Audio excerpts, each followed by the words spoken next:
Hola, ¿cómo estás? ¿Todo bien? Mira, hoy te voy a explicar el TP10 y 11 de química de propiedades coligativas y equilibrio químico. En particular vamos a ver descenso crioscópico, presión osmótica y trabajar un poquitito con la constante de equilibrio para el segundo TP. Voy a ir directo a los ejercicios porque la verdad que es un tema bastante sencillo y la teórica, digamos que no son las ecuaciones solas, no hay mucha manera de enseñar esto, salvo que empieces a profundizar mucho en la físico-química, pero no es el caso. Así que empezamos con el ejercicio 1. Era un ejercicio de descenso crioscópico. Básicamente lo que tenés que hacer de descenso crioscópico es que vos tenés el agua de la cacerola. Esa agua va a congelarse a 0 grados o va a hervir a 100 grados. ¿Sí? O sea, va a pasar estado sólido a 0 o va a pasar estado gaseoso a 100. Si vos le echás una buena cantidad de sal al agua de los fideos, como decimos siempre, bueno, resulta que no se va a congelar a 0 grados, se va a congelar a una temperatura menor. Y con el mismo caso de que le eches sal, resulta que no va a hervir a los 100 grados, va a hervir a una temperatura mayor. Normalmente son 2-3 grados más o 2-3 grados menos, dependiendo de lo que le eches y la concentración de lo que le eches. Entonces, bueno, acá te dice que le echaste glicerina, que te da la fórmula química, en 10 litros de agua, y te dice que en vez de congelarse a 0 grados el agua, se congela a menos 0,93. Entonces te pregunta cuánta masa de la glicerina le echaste. Entonces empecemos a recolectar un poquito los datos. El volumen de agua que te dan son 10 litros. Se desprende que si tenés 10 litros de agua son 10 kilogramos, ¿sí? Porque la densidad del agua es 1 kilogramo por cada litro de volumen que tenés. ¿Sí? Más o menos, acordate, la botella de coca de 2 litros y medio pesa más o menos 2 kilos y medio. O sea, es 1 litro, 1 kilo. Entonces, bueno, si me dijeron que el volumen es 10 litros de agua o de algo que sea muy acuoso, entonces la masa es de 10 kilos. Así que la otra constante que sabemos, o el otro dato, es que la constante de fusión se llama esto, por eso la F de fusión, que es cuando se congela la sustancia, es 1,86 grados por cada kilogramo mol. Ahora vamos a ver bien qué es esto. Pero como sabes que es agua, en el apunte te decía que la constante entonces vale 1,86. Y te dicen que el delta T es menos 0,93. Este sería el famoso descenso crioscópico, lo que descendió la temperatura a causa de tener disuelto glicerina en el balde de agua, ¿no? Porque 10 litros es más o menos un balde. Entonces, bueno, ya que estamos, para que después no lo tengamos que calcular, como yo ya sé que lo voy a usar, la masa molecular relativa o el peso molecular, ¿sí? La cantidad de gramos que hay en un mol de glicerina, se puede calcular fácil, si repasamos lo que aprendimos antes, va a ser 3 por el peso del carbono, que es 12, entonces 12 por 3, 1, que es lo que pesa el hidrógeno, pero tengo 8, ¿sí? Porque esto es H8, entonces tengo 8H, entonces es 1 por 8, más 3 por el peso del oxígeno, que es 16, entonces me queda 16 por 3. Hago esta suma y me queda que un mol pesa 92 gramos, o que tengo 92 gramos por cada mol de glicerina que hay, por eso es 92 gramos por cada mol. Y entonces tenemos escrita esta cuenta. La cuenta de esta ecuación es la constante o es la ecuación del descenso crioscópico. Si te dice que el delta T, si el K pasa multiplicando, te dice que el delta T, el descenso crioscópico, es una constante multiplicada por la concentración, pero no es cualquier concentración en cualquier unidad, sino que es la concentración molal. ¿Te acordás que habíamos hablado de la concentración molar en uno de los TPs? Son como 12, o sea, son un montón. En uno era de calcular esto, que era la cantidad de moles de glicerina por cada kilogramo de agua. ¿Sí? Moles de soluto por cada kilogramo de solvente. Entonces, bueno, como preguntan por la masa, despejé la molaridad de esta ecuación. Obviamente ya tengo todos los datos, el delta T es 0,93, lo escribo positivo, ¿sí? Esto acaba positivo, no importa el signo, porque si pones negativo te va a dar una concentración negativa y eso no tiene sentido. Y divido por la constante, que es 1,86. Fíjate que el grado que está arriba y abajo se va a terminar yendo, y en definitiva B va a terminar dando un número con unidades de mol sobre kilogramo, es decir, mol de glicerina por kilogramo de agua. Haciendo esa cuenta me da que tengo 0,5 mol o moles de glicerina por cada kilogramo de agua, pero preguntaban por la masa, entonces hay que seguir haciendo alguna que otra cuentita. Fíjate que me dice que yo tengo 0,5 moles por cada kilogramo de agua. Si yo multiplico por los 10 kilogramos de agua que tengo, voy a obtener los moles totales de glicerina. Y si tengo los moles totales de glicerina, la masa, que es lo que me piden, sale. Entonces, bueno, ¿qué se hace? Acá está escrita la cuenta, N es B por M, ¿sí? O sea, la molalidad por la masa, o sea, lo que te decía antes, a los 0,5 moles por cada kilogramo, lo multiplico por el total de kilogramos y obtengo el total de moles. 0,5 por 10 son 5. Después, regla de 3 simple, saco la masa total. Si un mol pesa 92 gramos, 5 moles, que es lo que yo tengo, pesan M. Entonces M es 92 por 5, divido 1 que no aparece porque el 1 no afecta. La masa son 460 gramos. Y ahí se terminó. Lo novedoso, bueno, el repaso de la concentración molar, ¿sí? Es una de las tantas que hemos visto. Repaso del cálculo del peso molecular de un compuesto. Y una manera de expresar el descenso crioscópico. ¿Sí? Este es el concepto nuevo. Saber que si yo le echo sal al agua, se va a congelar a menor temperatura. O sea, puede ser sal o puede ser cualquier otro soluto. En este caso es glicerina. Pero bueno, el tema es ese. Le echas algo al agua, se congela a una temperatura menor o hierve a una temperatura mayor. O sea, es como que permanece en estado líquido por un mayor rango de temperatura, dicen algunos. Porque en vez de termine de ser líquido a 0 y a 100, bueno, va a ser líquido entre menos 0,9 y 101, 102, una cosa así. Pero bueno, sigo con el ejercicio 2, que es más de lo mismo. Masa molar, piden ahora, de una sustancia, sabiendo que al disolver una masa de 4,9 gramos de ella en 500 gramos de ácido, el acético, en 500 gramos de ácido acético, la solución obtenida congela a 16,1 grados. Y te dan algunos datos, vamos a interpretarlos. Bueno, esto es así. Te dan, la masa del compuesto son 4,9 gramos. Y la masa del ácido son 0,5 kilogramos. Fíjate que te dan 500 gramos como dato, pero como yo ya sé que necesito el kilogramo, lo paso haciendo una reglita de 3 simple. Acordate que 1000 gramos son 1 kilo, entonces 500 gramos son tanto, y te queda este número. Que vos, si querés escribirlo así, va a estar bien, no pasa nada con eso. Bueno, te dice que la temperatura de fusión, es decir, la temperatura en donde esto pasa de ser líquido a sólido, es decir, la temperatura en la cual se congela, de la solución, o sea, de la mezcla, es 16,1. Ah, pero la temperatura de congelación, si querés, del ácido puro es 16,6. Entonces, ¿qué pasó? Se congelaba a los 16,6 grados, le eché una sustancia, descenso crioscópico, pum, se congela a los 16,1. O sea, se congela a una temperatura menor. Bueno, el delta T, acordate del delta. Delta es D en griego y usamos esa letra porque nos hace acordar a la diferencia, si querés. Entonces, esto termina siendo la diferencia entre 16,6 y 16,1, 0,5 grados. Lo dejo así positivo. Entonces, vuelvo a usar la misma ecuación de constante crioscópica o descenso crioscópico, en donde digo que delta T, si querés, es B por la K. Bueno, pero acá despejé B, que es la molalidad, porque me están preguntando por la masa de una sustancia que no conozco. Entonces, o la masa molar. Y entonces, fíjate, delta T es el 0,5 que calculé acá. Y el KF era un dato. Es este 3,57 que está en el enunciado. Otra vez igual, grado con grado centígrado se va y me queda que la molalidad son 0,140 moles de sustancia por cada kilogramo de solvente. ¿Qué sigue ahora? Si multiplico esto que está acá por la masa del ácido en kilogramos, voy a obtener los moles de la sustancia. Y es lo que viene acá. ¿Ves? Igual que antes, a esos 0,140 moles por kilogramo, o sea, la molalidad, le multipliqué la masa del ácido, los 0,5 kilogramos, y obtuve los moles totales. Repaso de qué es la masa molar de una sustancia.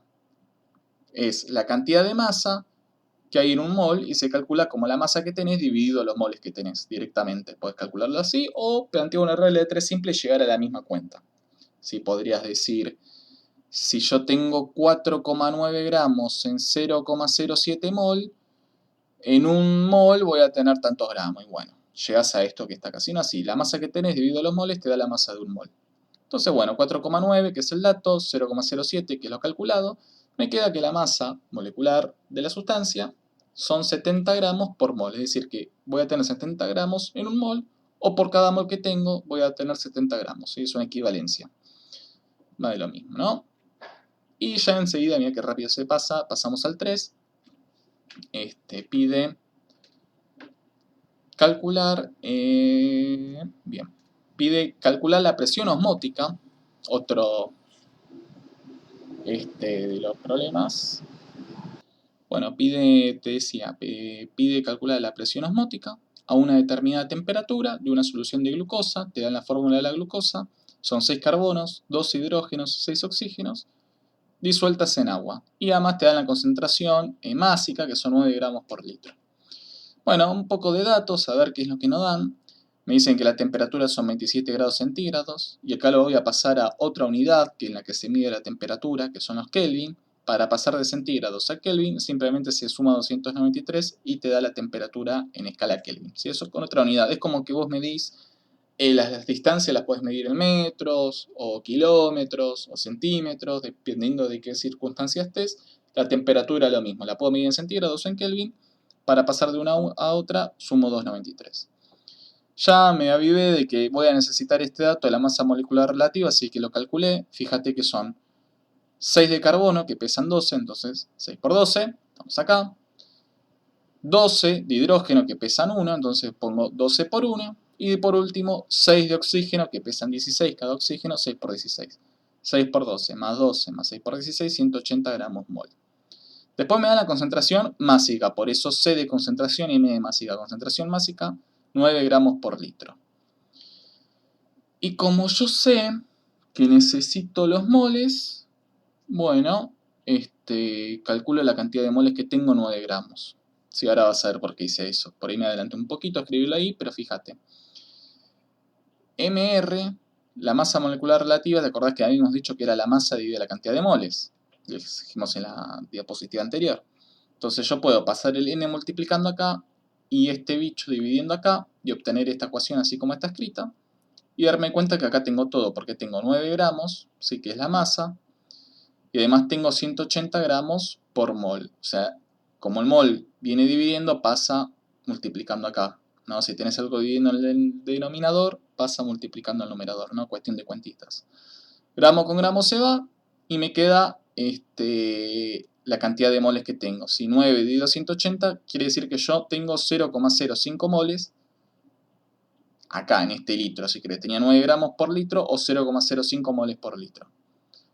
Si yo tengo, ¿ves? Esto digo 9 gramos por litro, pero 9 gramos son 0,05 moles. Entonces tengo 0,05 mol por litro, que esa es la molaridad. La molaridad, ¿sí? Ojo, no tiene nada que ver o no es lo mismo que la molaridad. Son cosas distintas, son parecidos, así que no hay que confundírselas. Entonces, la ecuación de la presión osmótica, decía nuestro apunte, que es la presión que ejercería un gas ideal en esas condiciones. ¿Cuál es la presión de un gas ideal? Esta ecuación de acá, esta cuantita. La molaridad, es decir, los moles por litro, por R por la temperatura medida en Kelvin. ¿Sí? Molaridad por R por la temperatura medida en Kelvin te da la presión osmótica, que se escribe con pi. Para no confundirla con la P de la presión del sistema, de la presión a la que estamos sometidos, de la presión atmosférica, le pusieron su equivalente en griego, que es pi. No, para que tenga sentido un poquito porque está escrito así. Pero bueno, reemplazando, M era la molaridad, que era 0,05 mol por litro, hasta acá. R es la constante de los gases. Y tiene este valor, digamos, está tabulado, está en las calculadoras, si lo buscas en internet sale, es 0,082 litro atmósfera sobre mol por Kelvin, ¿sí? Y T es la temperatura en grados Kelvin, o sea acá, en 320, que está acá. Entonces, fíjate cómo da la cuenta. El mol de acá se va con el mol de acá, el litro de acá se va con el litro de acá, el Kelvin de acá se va con el Kelvin de acá, y la única unidad que me quedó es la atmósfera. Así que si yo hago 0,05 por 0,082 por 320, esto me dan atmósferas, y ahí tenés pi, que la presión atmósfera son 1,31 atmósferas, es decir, un 31% más que la presión atmosférica a la que estamos ahora, del ambiente. Pero bueno, novedad de este ejercicio, el cálculo de la presión osmótica, que es igual al cálculo de la presión de un gas ideal. Se puede escribir así, es una manera media de reescribirlo, pero así estaba. Y después nada, saber escribir la temperatura en grados Kelvin, muy importante en esta parte, y avivarse un poquito a saber hacer este cambio, que no te maree este litro. Vos tenés 9 gramos en un litro, bueno, pero 9 gramos son 0,05 mol, entonces tengo 0,05 mol en un litro. Eso es la molaridad por definición, la cantidad de moles que tengo por cada litro de solución. Eh, bueno, ya enseguida pasamos al 4. Halla la masa relativa del alcanfor si una solución de 1 gramo de esta sustancia en 100 mililitros de benceno tiene una presión osmótica de 1,55 atmósferas a 15 grados centígrados. Entonces es otro ejercicio donde se aplica la fórmula de la presión osmótica. Ahora vamos a hablar un poquito de qué es la presión osmótica, pero bueno, como siempre, para resolver las cuentas y poder entregar, uno extrae los datos que tiene, la masa es 1 gramo, el volumen me dicen que son 100 mililitros, pero como yo ya estoy canchero, sé que lo necesito en litros, no en mililitros. Entonces hago esa cuentita de que si 1000 mililitros es 1 litro, 100 mililitros son tantos. Que ya a esta altura, viste, del año uno pone directamente el resultado en la unidad que le sirve y no debería haber problema por hacer esto. Pero si te sentís más cómoda, pone 1000 son 1, 100 son X, entonces X es 100 por 1 dividido 1000 y llegás al 0,1 de acá. Sí, pero yo creo que escribirlo así está bien para no hacerla tan larga y dar muchas vueltas. La única diferencia con el ejercicio anterior es que directamente te dan el pi, 1,55 atmósferas. Y otra vez nos dan la temperatura y rápido, antes de que nos olvidemos, le pasamos a grado Kelvin. Porque después nos olvidamos de hacer este pasaje, ponemos 15 en lugar de 288 y mal, ¿no? Entonces 15 más 273 son 288 Kelvin. Fórmula de la presión osmótica, MRT, ¿sí? Más o menos fijemos que no conocemos. Si esta es la presión osmótica, no conocemos la molaridad, porque en ningún lado la vemos. Sí tenemos ahí un poquito la masa, pero no la molaridad. R es una constante, siempre es dato, siempre 0,082 litros atmósfera mol por Kelvin. Y conocemos la temperatura, y además conocemos pi, es 1,55, está escrito acá. Entonces, me fijo que esta ecuación, la que estoy tratando de redondear ahora, va a cerrar si despejo m. Entonces, ¿cómo despejo m? Fácil, el 288 pasa dividiendo, el 0,082 pasa dividiendo, y si quieres estudiar un poquito las unidades, fíjate que la atmósfera se va con esta atmósfera de acá, el Kelvin se va con este Kelvin de acá, el mol queda multiplicando y el litro pasa dividiendo. Entonces la molaridad es esta cuenta expresada en moles por litro. Si hacemos la cuenta, me queda que la molaridad es 0,06563 mol por litro. Y sabemos, por definición, que la molaridad son la cantidad de moles por cada litro de solución. Ah, pero yo tenía los litros de solución, son 0,1, era el dato del ejercicio. Entonces digo, bueno, n sobre b es igual a n sobre 0,1 litros. Y eso es igual a la molaridad, que es 0,06563 mol por litro, que está acá. Por lo tanto, de acá puedo despejar n, pasando este 0,1 multiplicando. Litro con este litro se va y me queda que n son, o sea, la cantidad de moles, 0,00, un cerito más porque multipliqué por 0,1, 6563 moles. Bueno, ya casi lo tenemos porque pedía la masa relativa. La masa relativa es, por definición, la masa que yo tengo dividido la cantidad de moles que yo tengo.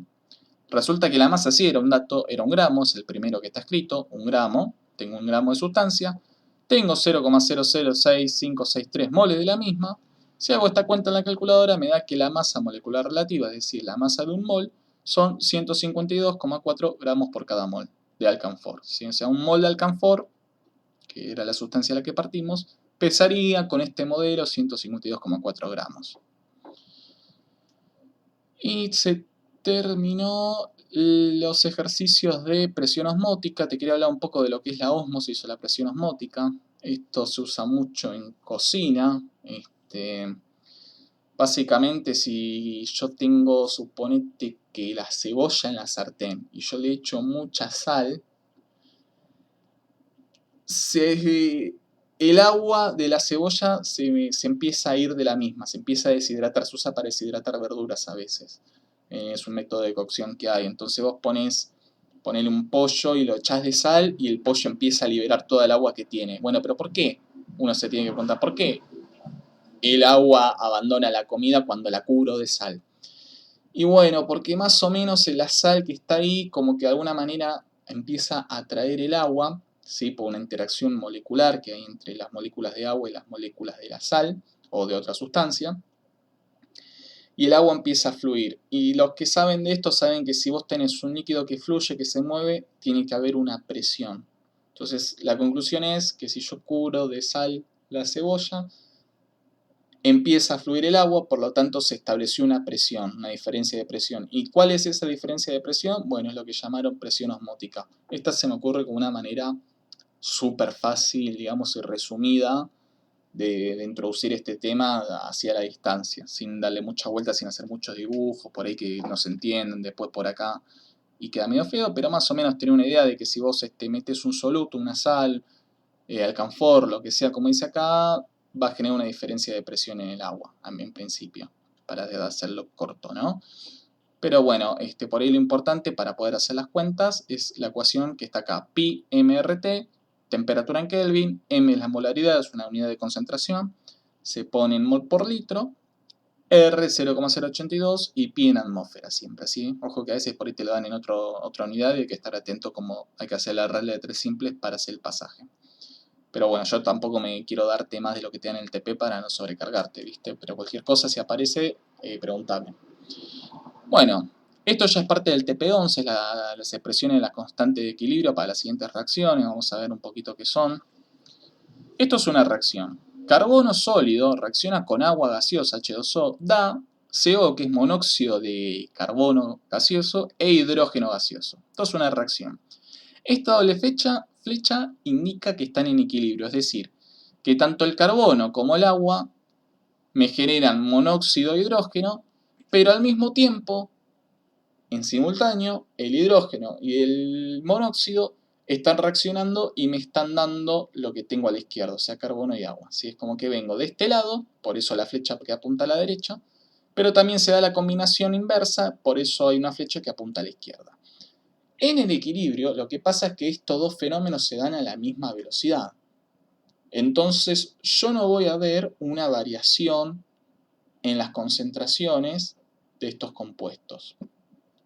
Para que se entienda, es como que llega un momento que yo pongo, ponerle que en un frasquito solo carbono y solo agua. Y no tengo nada de esto.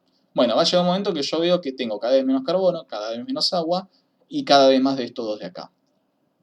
Va a llegar un momento en el que yo veo que no hay variación en el tiempo. Cuando yo veo que esto no cambia, que esto queda todo igual, que mi frasquito no cambia de ninguna manera, es que el sistema alcanzó el equilibrio. Pero lo importante para poder hacer las cuentas y poder avanzar con el TP es que las concentraciones o su equivalente para gases, las presiones parciales, en este caso, si las escribo así quedan dando una constante, que es la constante de equilibrio. ¿Que cómo se construye? Porque te la van a pedir siempre en este TP. Pones la presión de los que están a la derecha, o sea, de los productos, dividiendo la presión de los que están de la izquierda, o sea, los reactivos. ¿Sí? Entonces, arriba de este numerador tengo la presión de este y la presión de este, presión parcial, o sea, la presión que tiene el monóxido de carbono en la sustancia, multiplicado por la presión que tiene el hidrógeno en la mezcla, dividiendo la presión que tiene el agua gaseosa en el equilibrio, ¿no? Entonces, multiplico lo que están acá y divido lo que están acá. Y me dirás, che, ¿y este me lo pones? Y no, porque fíjate que esto es todo gas y esto es un sólido. Entonces decimos que el sólido no ejerce una presión apreciable en el sistema, ¿no? Como que si yo tengo un frasco y se empieza a generar gas, la presión en el frasco aumenta, ¿sí? Pero si yo tengo carbono, mejor dicho, sólido, una piedra negra ahí, como que no me ejerce presión por ser sólido. Por eso acá es que no aparece. Bueno, para practicar, acá te dan una segunda reacción. Esto es una dimerización para emplear, pero te dicen que esta molécula, que es dióxido de nitrógeno, se transforma en esta, que sería óxido de dinitrógeno o el dímero. Entonces, ¿qué pasa? Dos de estas moléculas chocan, si queréis, y forman esta de acá. Pero al mismo tiempo, esta molécula se descompone y forma esta molécula que está acá. O sea, tengo NO2, dos de ellos chocan y me genera N2O4. Pero simultáneamente en N2O4 se descompone y me genera NO2.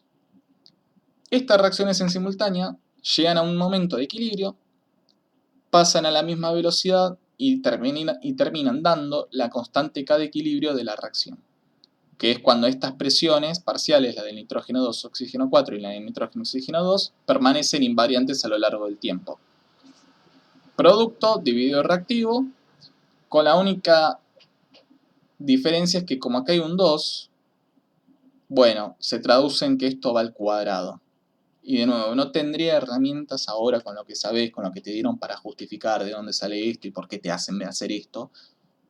El secundario tiene esas cosas, a veces que te ponen cosas y uno no tiene otra que decir que sí, pero se hace así, digamos. Si a vos te preguntan, vos pones arriba los productos, cuidando que estén en gaseosos o en solución, y en el denominador los reactivos. Y si vos ves que acá tenés lo que se llama el coeficiente estequiométrico, o sea, el número que acompaña, un 2, un 3, un 5, bueno, lo tenés que poner en el exponente. Entonces yo acá tengo 2, nitrógeno 2, oxígeno 2, entonces acá la presión de ese compuesto va al cuadrado.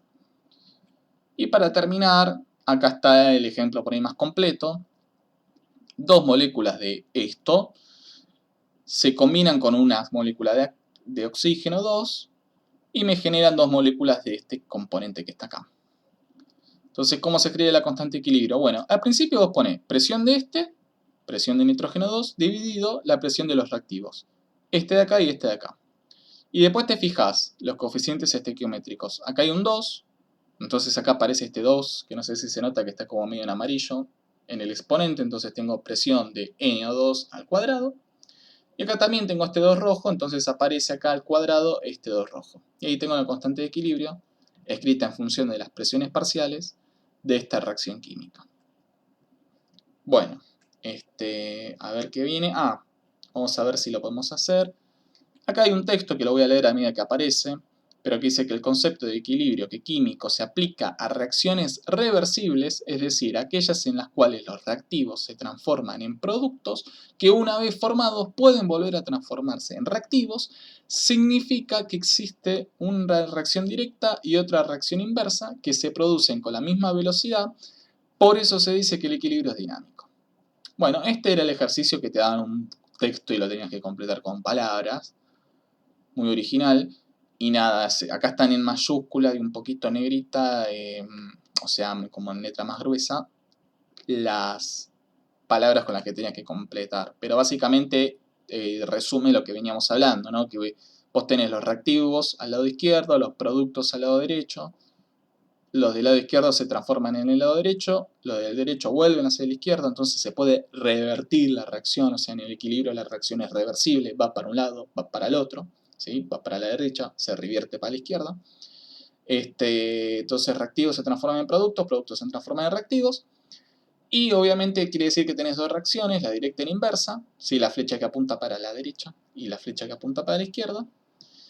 Y no es que se quede quieto el sistema, por ahí esto es un poco interesante de ver, la última oración, sino que lo que pasa es que queda en un equilibrio dinámico, o sea, están ocurriendo las dos reacciones, no es que pararon, ocurren, pero ocurren a la misma velocidad, entonces vos no podés distinguir que hay una evolución. Por eso se dice que el equilibrio es dinámico.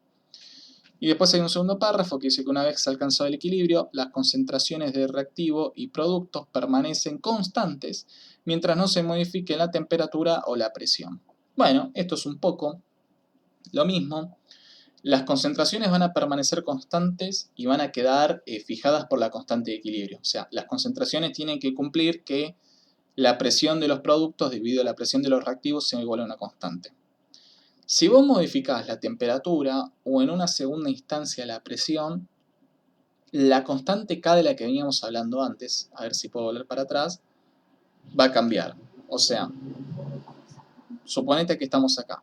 Las presiones van a quedar iguales haciendo que este valor de K sea constante. Ponele que esto valga 100, ¿no? 100. Entonces yo tengo 100 es igual a la presión al cuadrado, dividido esta presión al cuadrado por esta presión. Bárbaro. Entonces estas presiones tienen un valor fijo y van a quedar así para que esto valga 100. Si yo cambio la temperatura del sistema, suponete que esto está en un frasquito cerrado, para que no se escape nada. Si yo ese frasquito lo caliento, cambio su temperatura, entonces esto no va a valer 100, va a valer quizás 200, suponete.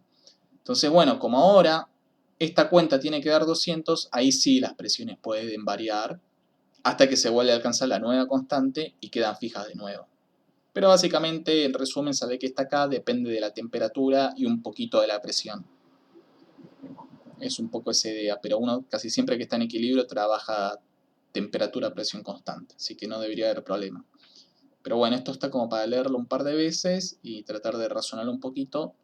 Y sabe que nada, que el equilibrio depende de las condiciones externas, o sea, temperatura y presión. Si vos tenés una olla con agua, bueno, podés tener más caliente o más fría si la pones al fuego. Y acordate de las ollas de presión, para hacer el ejemplo de la cocina, que también afecta, ¿no? No es lo mismo cocinar en La Paz, en Bolivia, que cocinar en Buenos Aires, por ejemplo. En La Paz creo que el agua hierve a 88, 90 grados, entonces están más tiempo para cocinarse un platito de ñoquis. Así como para que tengas esa idea. Creo que el 3 de equilibrio. A ver. Bueno, acá hay algo que no me gustó. Vamos a ver. Te dan esta constante, te dan esta reacción química donde 2 ácido hídrico podría ser esto, o hidruro de hidrógeno, se combinan para dar hidrógeno y yodo gaseoso, ¿no? O hidrógeno y yodo, no está especificado si es gaseoso o no. Entonces te piden que grafiques, el primer ejercicio pedía que grafiques o que digas qué pasa con la presión de los reactivos y la presión de los productos. Así que vamos a eso. Tratemos de recordar la reacción, pero ¿qué es lo que pasa con la presión de los reactivos y la presión de los productos a medida que va avanzando la reacción? Es decir, ponías el reactivo, 2HI, ¿qué pasa con la presión? Bueno, yo lo expreso en un gráfico. Que el eje horizontal representa el tiempo y el eje vertical representa la presión total del sistema. Inicialmente vos vas a tener una presión inicial del reactivo. O sea, vos tenías HI, inicialmente vale un número, no sé cuánto vale, 2 atmósferas. Tenés una presión inicial.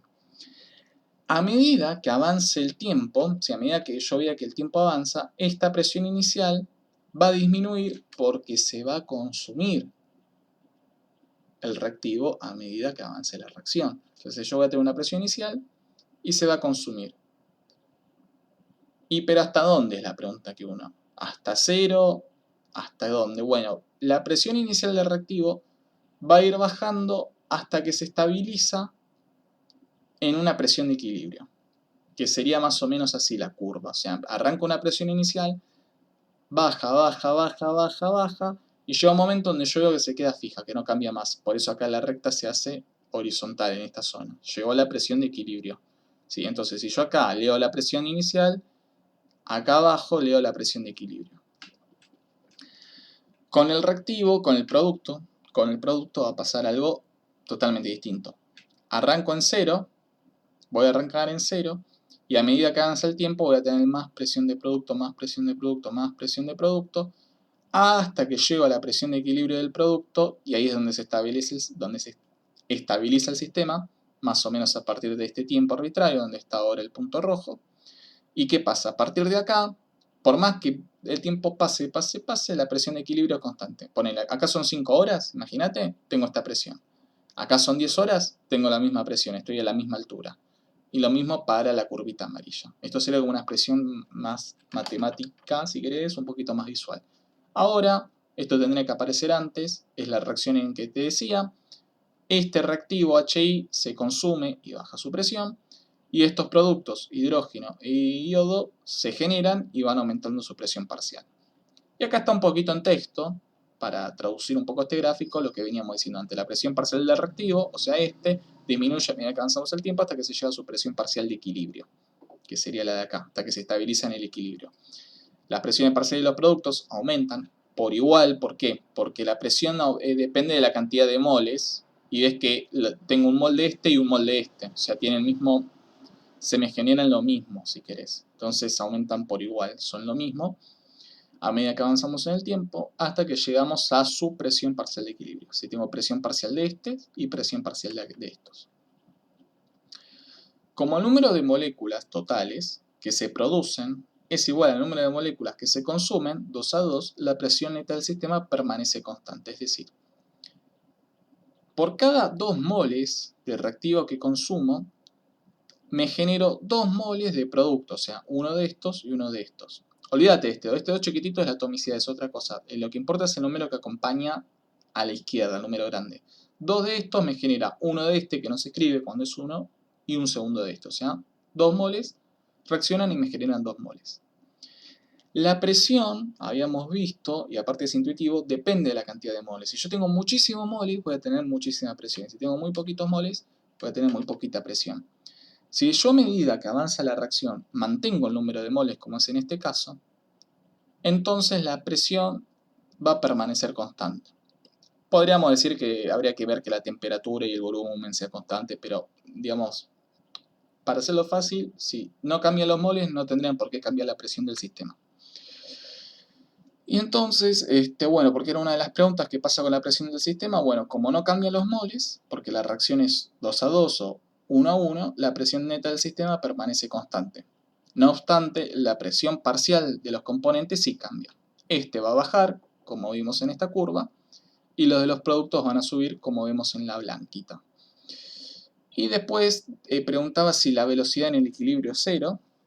Bueno, lo que decimos es que la velocidad neta, muy importante la palabra acá, neta, de la reacción llega a cero cuando se alcanza el equilibrio. Pero las velocidades de las reacciones directa e inversa son iguales y distintas de cero, ¿sí? Iguales y opuestas creo que quedaría mejor. O sea, la velocidad neta es cero. Yo no veo que haya un cambio, por eso digo que la velocidad es cero. Pero ahora, hay tanto de HI transformándose en esto, como de esto transformándose en HI a la misma velocidad. Por eso decíamos que el equilibrio es dinámico, por eso decimos que la velocidad neta es cero, pero las velocidades de la reacción directa e inversa no son cero. ¿Sí? Tiene que ver un poco con eso. Y bueno, creo que con eso ya estaba. Era todo el TP, yo ahora te lo mando y cualquier cosa, si no se entendió, necesitas aclarar algo, me preguntas.